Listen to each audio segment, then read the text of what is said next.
Até que ponto as manifestações que tomaram conta do país nas últimas semanas são a expressão de uma inquietação internacional com a democracia? Até que ponto foram provocadas pela corrupção e pelos péssimos serviços públicos? Na televisão estabelecida, muitas vezes assistimos a cenas como se estivéssemos no terraço de um edifício alto demais, pois os repórteres tiveram de trabalhar de helicóptero.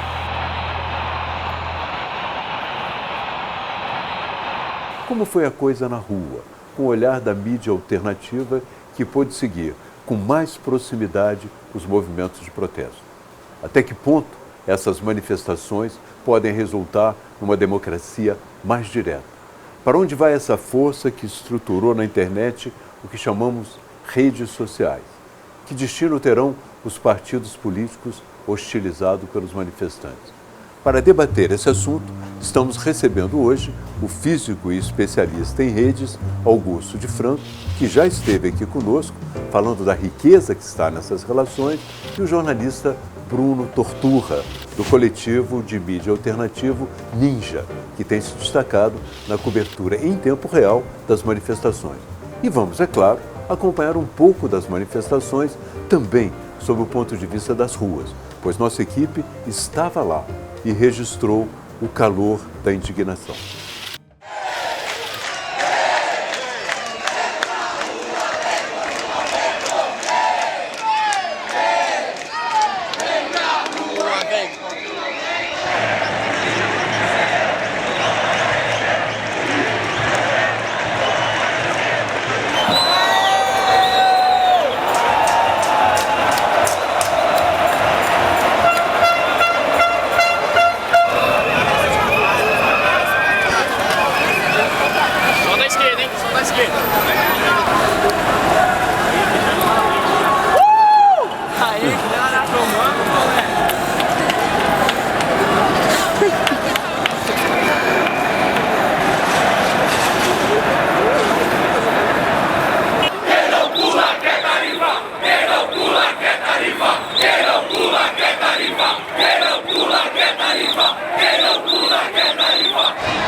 Augusto, que é isso, na sua opinião? Vamos sintetizar. O que é isso que está acontecendo?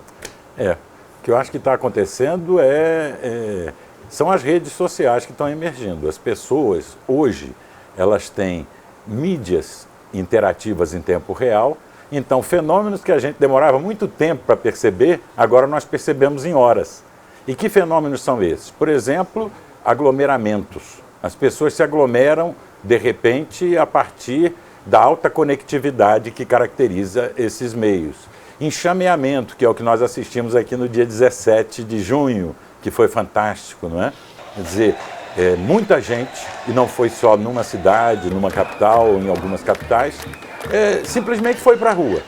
Havia uma insatisfação geral, difusa, não é? Havia um motivo desencadeador, mas as pessoas foram por seus próprios motivos. Então isso é que é mais legal, quer dizer, não tem uma pauta unificada que chamou as pessoas. Cada um foi por seu motivo, a insatisfação é geral. As pessoas acham que tem alguma coisa errada com o sistema, mas não sabem explicar o que é o sistema. Mas isso não impede essas pessoas de fazerem agora em junho de 2013 o que elas não fizeram no Brasil nos últimos 20 anos. Exatamente. Ô Bruno, você esteve lá na manifestação. Sim.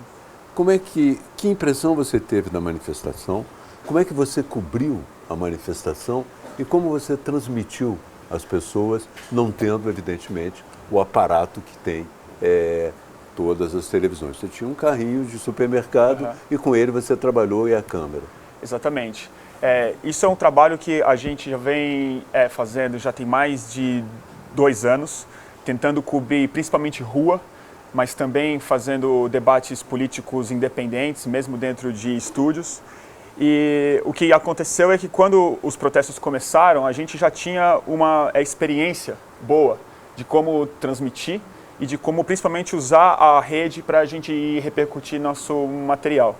Então a gente usa desde um carrinho de supermercado com uma mesa de corte, com um gerador, com uma bateria, mas quando a situação é um pouco mais imprevisível, como foram nos últimos protestos, a gente usa o nosso celular mesmo, com baterias numa mochila atrás, e a gente conseguiu fazer transmissões em tempo real de até 7 horas, ininterruptas e tal.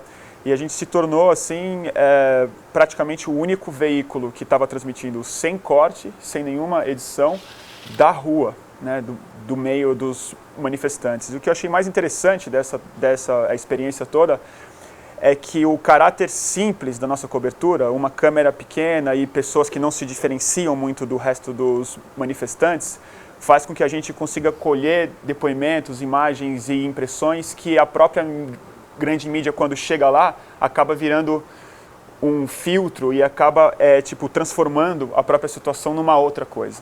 Então a gente pega uns depoimentos muito mais espontâneos, a polícia, os manifestantes não percebem que a mídia está lá. Isso acho que é Augusto, esse é um dado também da nova época, né? As manifestações antigamente nós fazíamos panfletos e conseguimos nos comunicar apenas entre os manifestantes. Agora não existe uma possibilidade de cobrir ao vivo uma manifestação. Eu acho que está alterando radicalmente também a correlação de forças entre o indivíduo e os grandes meios de comunicação, você não acha? Altera totalmente, né? Quer dizer, e cada notícia que é assim espalhada, ela gera mais notícia, ela gera mais mobilização, ela aumenta a efervescência, né?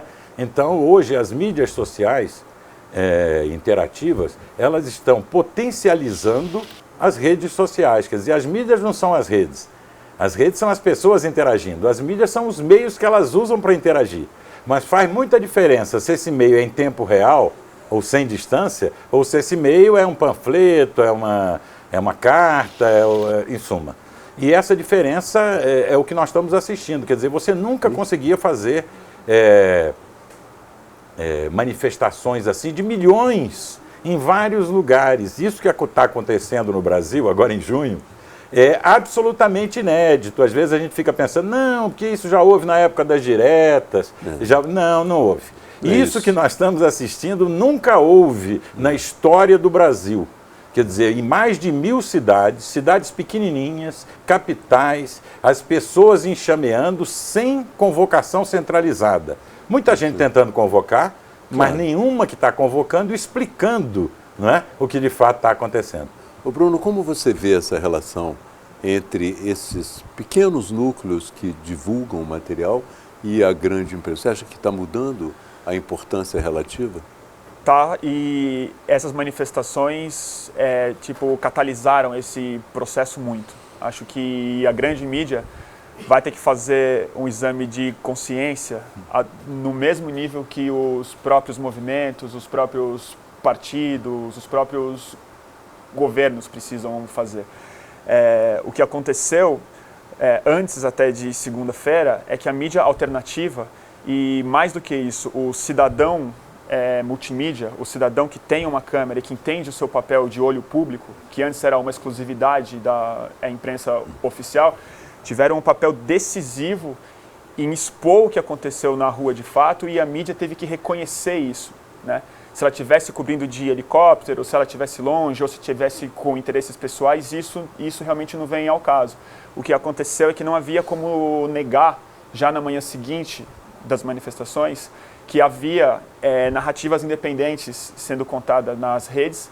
E do mesmo jeito que os partidos têm uma crise hoje de credibilidade, acho que a crise de credibilidade da própria mídia também está se aflorando mais entre pessoas que estão querendo ver informações transmitidas de maneira não mediada, não editorializada.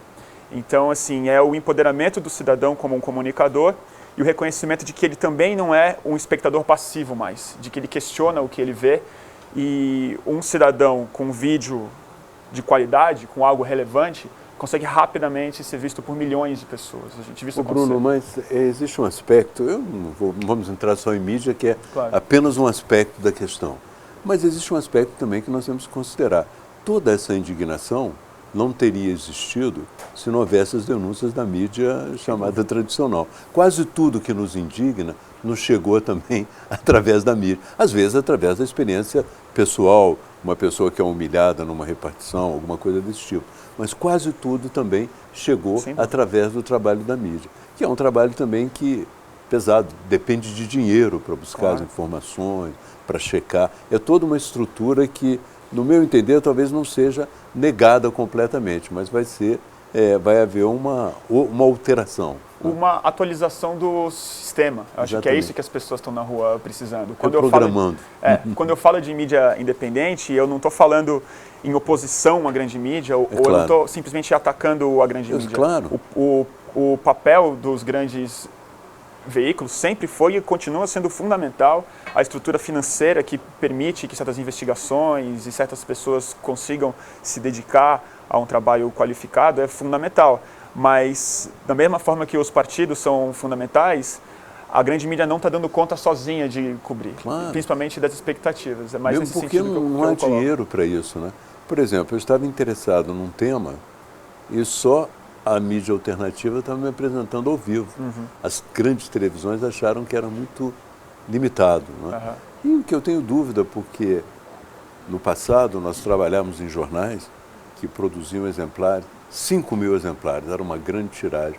Hoje, 5.000 acessos na internet é uma coisa modesta demais até. Né? Claro. Bom, nós vamos agora para o primeiro intervalo e voltamos para conversar um pouco sobre o que está acontecendo no Brasil.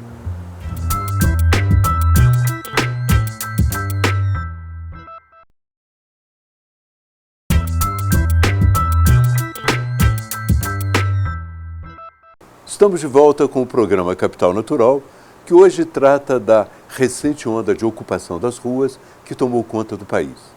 Durante as manifestações de 20 de junho em São Paulo, surgiu um fato novo, mais organizado, que foi a participação de partidos políticos e movimentos sociais ligados à situação, ao status quo, o que deu origem a um verdadeiro embate de ideias. Instalou-se na Avenida Paulista uma interessante discussão, que as nossas lentes buscaram registrar. A CUT, que há mais de 30 anos está lutando pela melhoria de vida da classe trabalhadora e tem as bandeiras de luta da classe trabalhadora, não podia deixar de estar aqui. O vermelho representa a luta dos trabalhadores há mais de 2 séculos, representa a esquerda mundial, representa a classe trabalhadora, entre os quais o PT. O PT, a CUT, a Conlutas, o PCdoB, está todo mundo aí.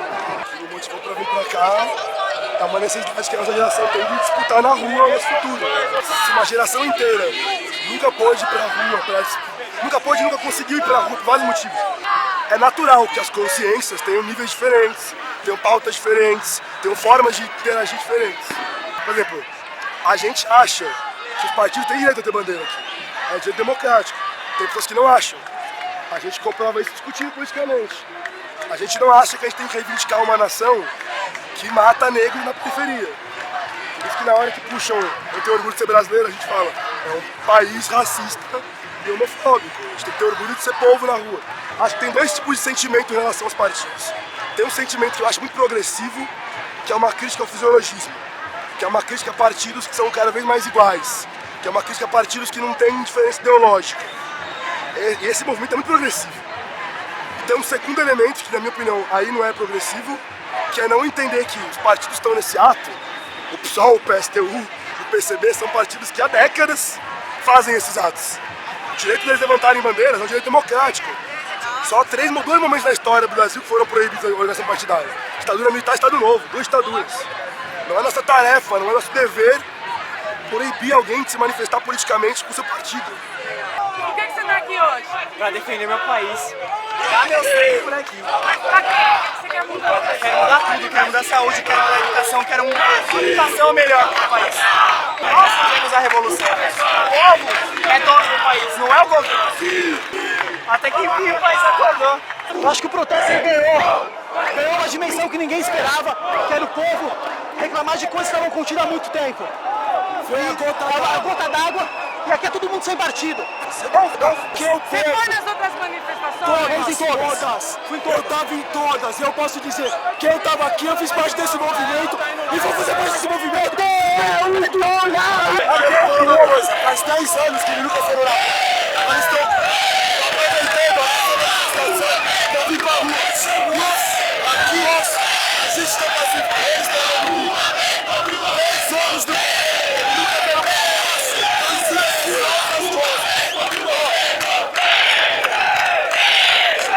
Tem uma galera que tá com a bandeira do Brasil simplesmente pra quê? Uma galera pequena, ela tá aqui pra esconder a sua bandeira de verdade. Entendeu? A galera escondeu a bandeira de verdade. Desde que eu era pirralhinho, que eu estava na 8ª série, eu ficava indo esses professores, eu discutia, eu pedia pra ver isso, pra ver o povo se mexendo no protesto. A hora que eu vi acontecendo, cara, meu olho brilhou, eu fiquei cheio de esperança. Hoje eu cheguei aqui e me desanimei com o que eu vi, cara. Isso não é marcha da maconha, isso não é parada gay, é protesto político. Tá muito disperso. O pessoal tá pedindo sem partido, mas só a gente vê essa dispersão de foco já prova que a gente não tem maturidade para viver sem uma liderança. Ô Bruno, você estava lá, não é? Nesse conflito e nessa grande manifestação. Você acha que teve muita importância mesmo esse choque dos militantes de partido com aqueles que não queriam receber partido? Ou foi apenas uma indicação sociológica ali? Foi uma indicação sociológica crucial naquela manifestação de quinta-feira. Foi o que definiu aquele dia na Avenida Paulista, que estava marcado para ser uma festa, para celebrar a queda da tarifa do ônibus em São Paulo, e acabou se tornando talvez o dia mais tenso, não com a relação com a polícia, mas entre os próprios manifestantes. Muita gente saiu daquele dia, muita gente percebeu em casa, principalmente, e ficou com um certo pânico de que estava sendo tomado por fascistas, por uma extrema direita, mas o que eu percebi lá é que, assim, apesar de ser uma minoria que realmente era de direita, que estava muito bem treinada para impedir a participação dos partidos, a maioria das pessoas que vestiam verde e amarelo e de alguma forma também hostilizaram os partidos não eram pessoas que estavam muito conscientes do que isso poderia significar dentro do processo democrático, mas não tinham valores de direita colocados no seu próprio discurso. Muitas delas estavam falando de certas causas populares e tal, mas que viam nos partidos ali o oportunismo de promover as suas bandeiras. Mas é bom que se diga, assim, houve muita injustiça naquele dia, porque a principal crítica, a principal raiva era pela presença do PT ali. E muito movimento social, que está na rua há muito tempo, sofreu as consequências sendo colocados no mesmo pacote. Então, assim, eu vi gente queimando bandeira do movimento negro, eu vi gente queimando, tentando agredir anarquistas, punks, pessoas que tinham todo o direito de estar na manifestação, assim como os patriotas e todo mundo que estava lá. Mas o que eu acho que é o mais interessante disso, por trás do lado triste, é que estava todo mundo na rua. Todas as ideologias, toda a falta de ideologia também, todo mundo que nunca foi politizado estava lá.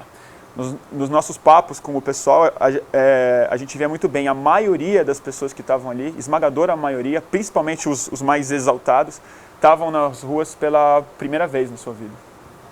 Augusto, nessa questão dos partidos, é claro que eu considero que o tema é universal.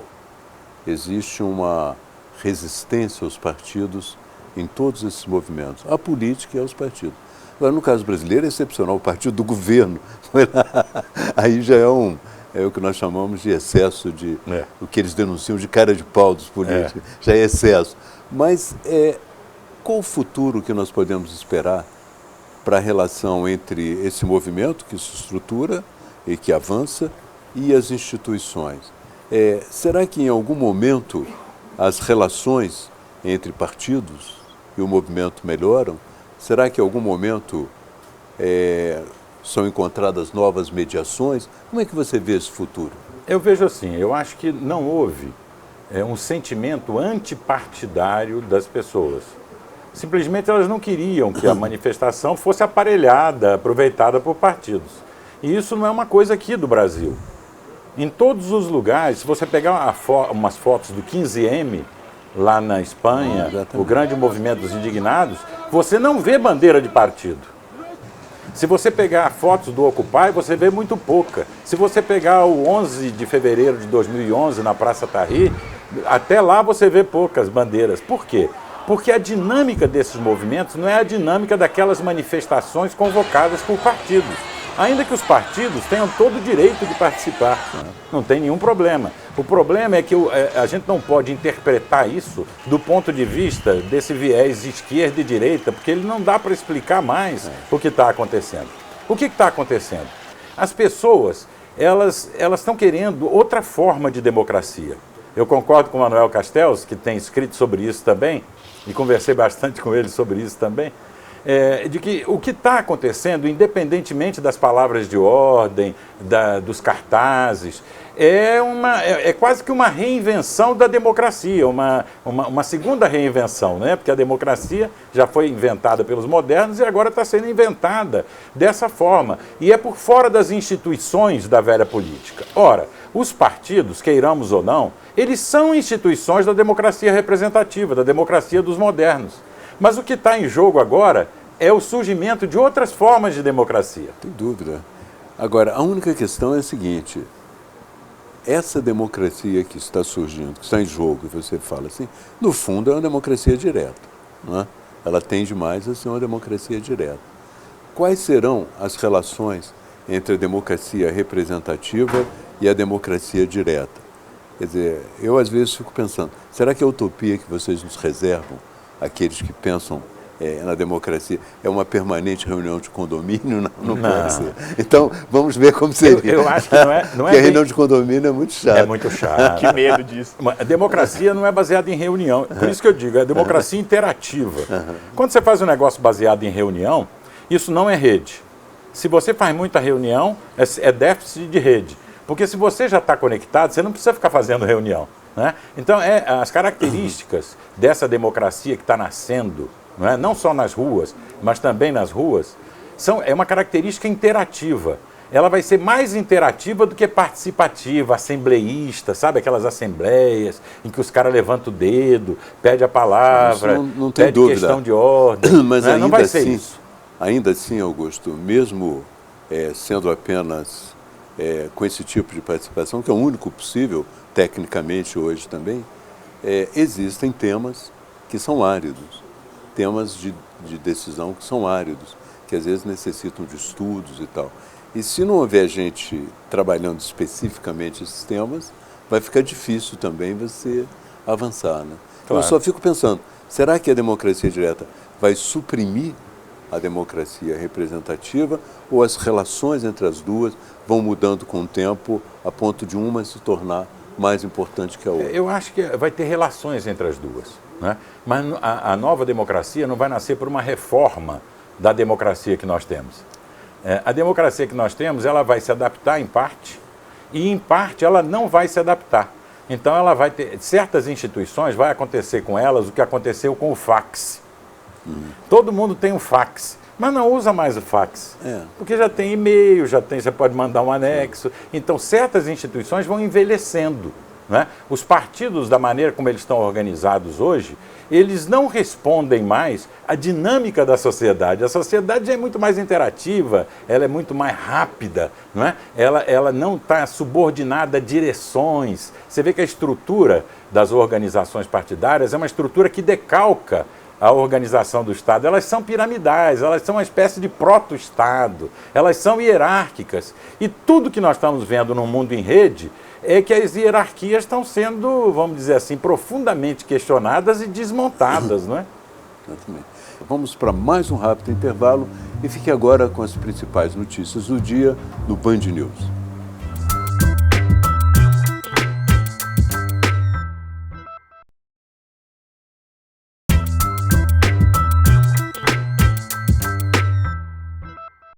Estamos de volta com o programa Capital Natural, que hoje trata da recente onda de ocupação de ruas que tomou conta do país. Ô Bruno, eu tive a sensação que as pessoas diziam muito que não tinham líderes, que eram líderes de si próprios. Como é que vai ser, na sua opinião, essa mediação entre um líder e as pessoas no futuro?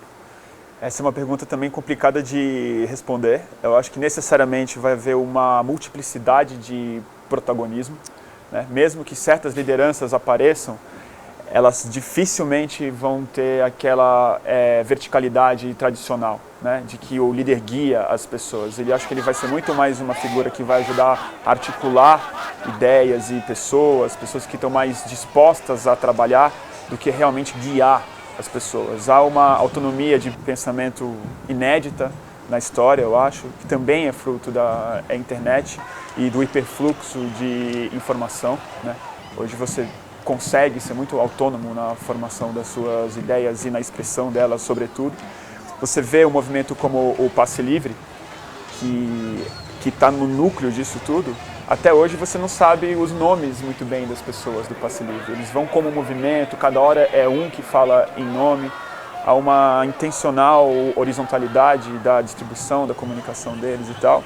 E mesmo eles também não têm controle mais sobre os protestos, sobre as bandeiras que estão sendo colocadas. Mas, ao mesmo tempo, eu acho que nas assembleias populares que estão sendo convocadas, nos nós de redes que certas pessoas começam a se tornar hoje em dia, elas vão acabar representando algo que o líder já representou, mas com muito mais sobriedade, com muito menos papel, com muito menos capacidade de liderança de fato, digamos assim. Augusto, como é que você vê isso? Porque vai significar também alterações na própria vida econômica do país. As pessoas eram treinadas para serem líderes e agora você descobre que não é preciso mais líder. Não é. E é interessante. Eu acho que a rede é um ambiente propício à emergência da multiliderança. O que é a multiliderança? Uma pessoa lidera numa circunstância particular, alguma coisa que ela gosta, que ela sabe fazer, e em seguida outro lidera, e em seguida outro lidera. Quer dizer, você não precisa... Ninguém é líder profissional. Você não precisa do líder profissional, do que vive disso, do que quer liderar em todos os assuntos. Ou eternamente. Ou eternamente. Por quê? Porque caiu aquele postulado, aquele princípio de que você não pode mobilizar e organizar a ação coletiva sem líderes. Nós estamos vendo que é possível. Até o movimento do Passe Livre, ele não lidera o que aconteceu no Brasil. Ele foi o estopim, foi o fator desencadeador, assim como na Turquia foi a construção de um shopping na praça. Em cada lugar é um fator, mas eles não lideram mais. E é muito bom que isso não aconteça, não é?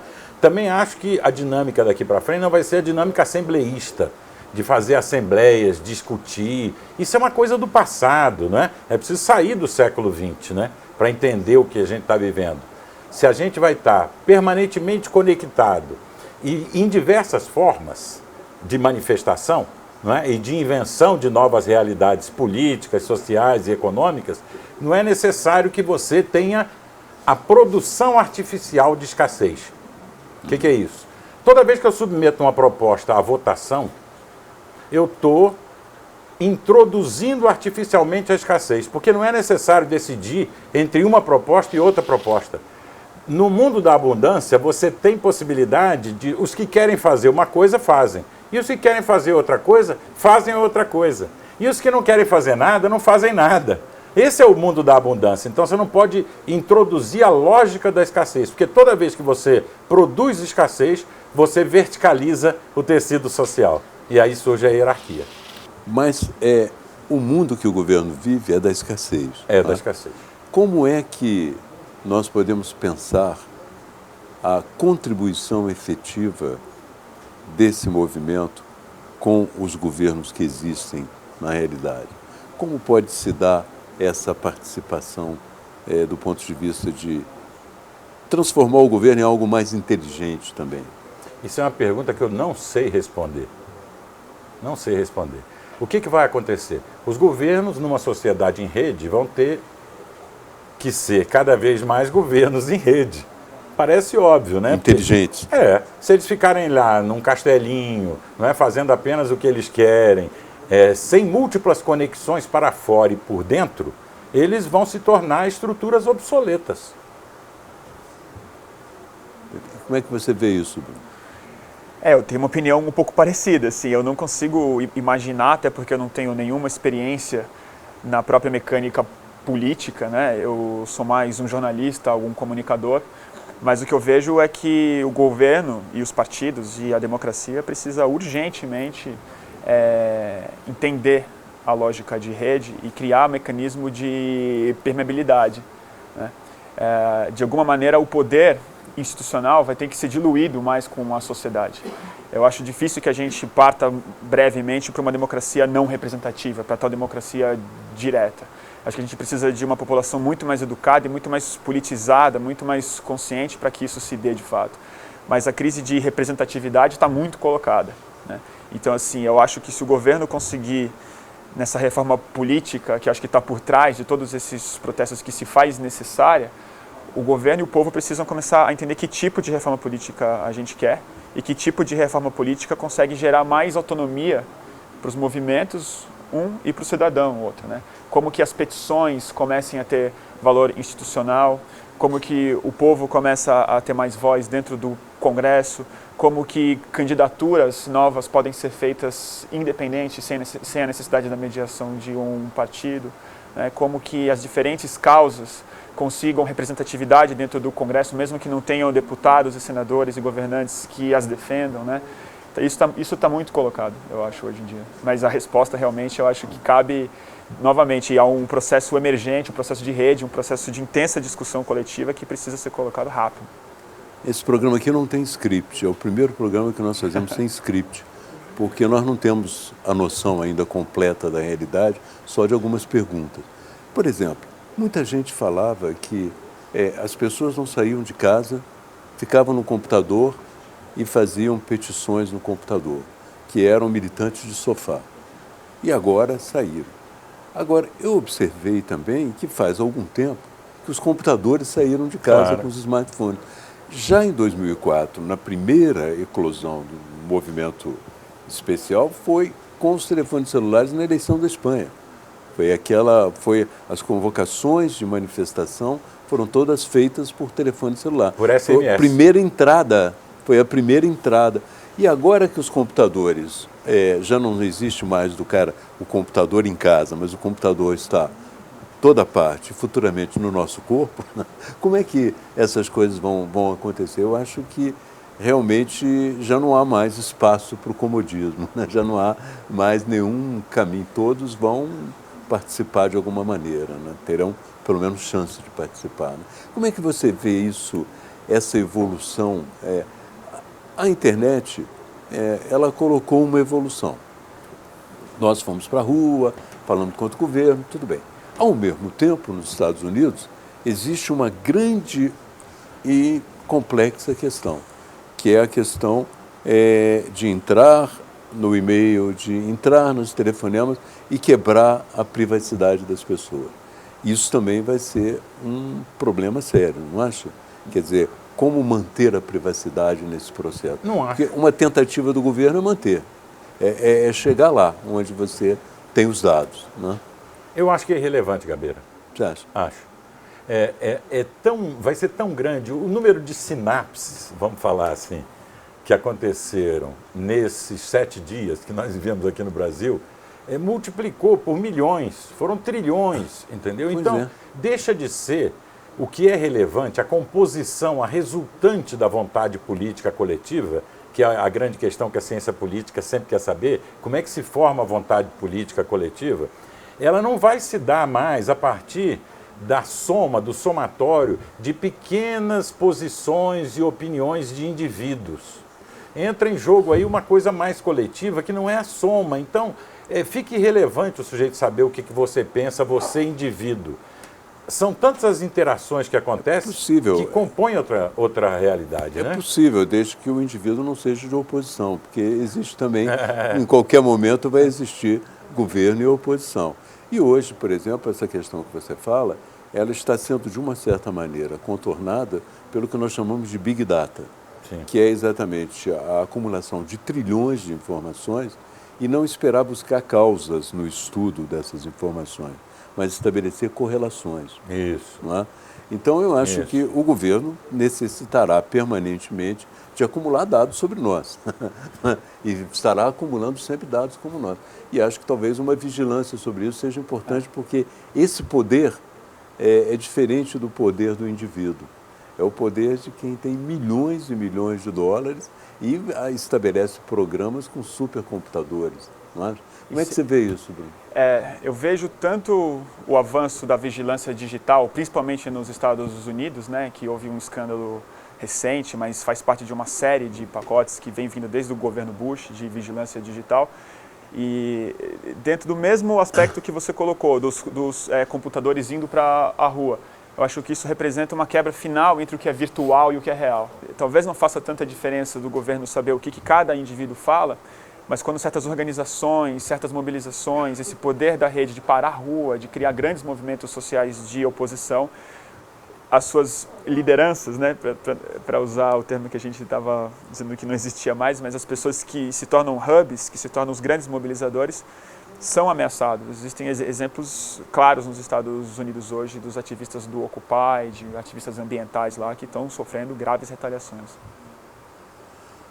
Augusto, como você vê, desde agora, desde esse momento, com esses dados que nós temos, a repercussão disso no processo de escolha da presidência da República no ano que vem? E como você se consegue também prever a repercussão disso num fato internacional de grande repercussão também, que é a Copa do Mundo? Como é que você vê isso acontecendo? Eu vejo que, para entender o que está acontecendo, é preciso ver que isso é uma coisa social. Isso é um metabolismo da sociedade. Então a sociedade, quando faz essas coisas, a inteligência coletiva, vamos dizer, que se constela nesses fenômenos, ela não está instrumentalmente visando trocar um governo, entrar, derrubar, conquistar o poder. Isso, quem está preocupado com isso são aqueles que estão preocupados em entrar no Estado. A sociedade não está fazendo essas coisas para entrar no Estado, para tirar um governante e colocar outro governante no lugar. Né? Mesmo porque se você botar um outro governante no lugar com esse mesmo sistema, mantendo o padrão de relação Estado e sociedade, não adianta nada, como nós já sabemos. Né? Grupos que queriam reformar comportamentos políticos entraram no governo e reproduziram em alguns anos aqueles mesmos comportamentos que condenavam antes nos seus adversários. Quer dizer, porque não é a questão do conteúdo individual, que é da um problema vontade do indivíduo. Sistema, mas do caráter também. Mas é um caráter assim, não é o caráter das pessoas só. É a contingência. Os movimentos. É a contingência onde elas estão vivendo, é o ambiente em que elas estão vivendo, então não tem jeito, você acaba se ajustando ao ambiente. O que eu estou vendo é que isso, mesmo que não seja voltado para objetivos políticos da política, vamos dizer, da pequena política, vou chamar convencional. assim, convencional, isso vai ter um reflexo político muito grande. Por exemplo, o que aconteceu já deixou claro que nenhum grupo político organizado tem a propriedade da condução das massas.